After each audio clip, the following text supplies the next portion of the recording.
Hello guys, நான் உங்கள் MP கேஷ்வா. நீங்கள் என்ன மூவி ரிவ்யூ பார்க்க போறோம்னா மாலு டைம்ஸ்.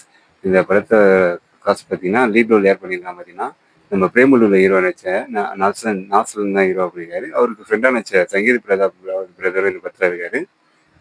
ஓகே, இந்த படத்தோட ஸ்டோரி என்னன்னு பார்த்தீங்கன்னா சினிமா ஹீரோக்கு வந்து இந்த படத்தில் வந்து சின்ன வயசுலேருந்தே ஒரு டைரக்டர் ஆகணும், ஷார்ட் ஃபிலிம் ஒரு ஆரர் ஃபிலிம் எடுக்கணும், ஆரர் ஃபிலிம் எடுத்து எல்லாரையும் பயம்படுத்தணும் அப்படின்றதான் ஒரு இருக்கு. சின்ன வயசுலேருந்தே ஆரர் ஃபிலிம் 11th ஸ்டாண்டர்ட்லேயே ஃபஸ்ட்டு ஒரு ஷார்ட் ஃபிலிம் எடுக்கிறாரு. அவர் வீட்டில் இருக்கிறவங்களாம் போட்டு காட்டுறாரு. ஸ்கூலில் எல்லாருக்கும் அவங்களுக்கு அந்த கேசட்லாம் போட்டு இது பண்ண மாதிரி காட்டுறாங்க. எப்படியாவது அவர் வந்து டைரக்ஷனில் சாதிச்சாரா இல்லையா அப்படின்னு தான் இந்த படத்தோட ஓரளவு கதையே. டைரக்டர் ஆனாரா இல்லையா அப்படின்னு தான் படத்தோட கதையே. படத்தோட ப்ளஸ் எடுத்தீங்கன்னா அந்த ஹீரோ ஆரம்பிச்சிருக்க அந்த ஹீரோ வந்து சூப்பராக நல்லா ஒரு டீசெண்டாக இருக்கு. அவரோட பர்ஃபார்மன்ஸ் தான் படம் ஃபுல்லாக ஓவராலாக அவர் இல்லாத சீனே இல்லாத மாதிரி இருக்கும். அந்தளவுக்கு அவரோட பர்ஃபார்மன்ஸ் நல்லா டீசெண்டாகவே இருந்தது.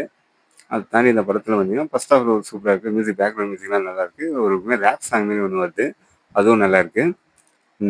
ஃபர்ஸ்ட் ஹாஃப் சூப்பராக இருக்குது. செகண்ட் ஹாஃப் தான் கொஞ்சம் லேக் ஆகுது. ஸோ எப்படி சொல்கிறது, படம் வந்து கிட்டத்தட்ட 2.75 மணி நேரம் போகுது. எனக்கு வந்து மூவி லென்த்தாக போனாலே அந்த படத்தில் பெரிய இன்ட்ரெஸ்ட் இருக்காது. மோஸ்ட்டாக எல்லாருக்கும் அப்படி தான் இருக்கும்னு நினைக்கிறேன்.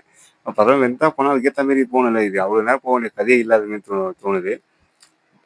ஆனால் இந்த படம் கண்டிப்பாக யாரெல்லாம் பார்க்கணும், இந்த டைரக்ஷன் ஆக்டர் இருக்கிற எல்லா பசங்களும் இந்த படம் வந்து கண்டிப்பாக பார்க்கணும். இந்த படத்தில் வந்து சினிமாவில் இருக்க அந்த உள்ள போட்டு எவ்வளோ வருஷம் வராங்க தெரியாது. முக்கியமாக டைரக்டர் அந்த கதை திருட்டு இந்த விஷயம்லாம் அது ஒரு இதுவாக காமிச்சிருக்காங்க. அதெல்லாம் ரொம்ப சூப்பராக இருக்குது. அப்புறம் அந்த காமிக்ஸ்லாம் காமிச்சிருப்பாங்க. காமிக்ஸில் இருக்க டைரக்டர் ஐடியா வந்து அதுவும் நல்லாவே இருந்தது. ஓவரால் இந்த படம் ஃபர்ஸ்ட் ஹாஃப் சூப்பராக போன இதே தெரியல. செகண்ட் ஹாஃபில் கொஞ்சம் ஓவர் லென்த்தே கொஞ்சம் லேக் ஆகுது. அதை மட்டும் கம்மி பண்ணிடலாம். ஓவரால் இந்த படம் வந்து என்னை பொறுத்தவரைக்கும் டீசென்ட் வாட்ச் மூவி தான். என்னோட ரேட்டிங் இந்த படத்துக்கு வந்து 5க்கு 3.2 தருவேன். அதுக்கு ஒருத்தான மூவி தான் இந்த படம். ஓகே.